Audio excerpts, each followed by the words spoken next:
this is my boyfriend. His name is James Carl Sagadsad Vilvestre. He's now in third year college, graduating siya. Then, I owed him a lot because kanang siya nagatod na ako every day sa school or asa if ever available siya. Then, he took care of me and he gives, tagaan ko niya sa igbaon kay wala ko'y kwarta og pangkaon. That's why kanang I owed him a lot. I think tungod ana sa iyahang mga mga actions, mga ihana.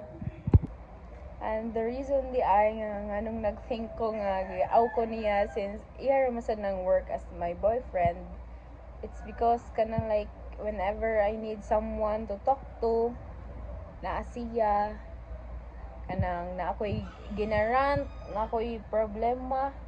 So kung sa ko kamaldita, ingana willing ra siya maminaw nako.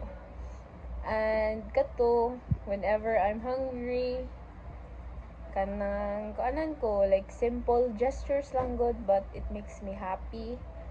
And also every time na ako'y gusto kaunon, as long as if na lang siya kwarta, iya akong hatagan. And siya lang sad akong geek old a lot kay ang nagpaskwela jud na ako tuman sa gawas, so dili na ko siya ma-include sa video. That's why siya na lang akong gi-option.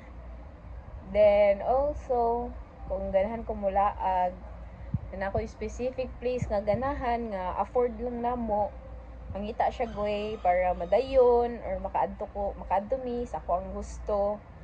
And and it's like kuan lang na ako'y boyfriend, na ako'y friend.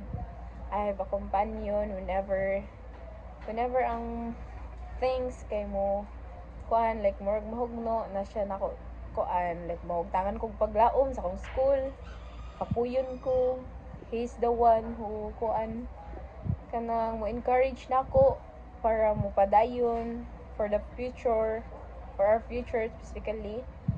And also yeah, he motivates me every day. He makes me feel that kanang nagilove nako. And kuan, he always supports me and everything that I do. Mga butang nga walay kwenta-kwenta sab kanang kabuang, mo support siya nako.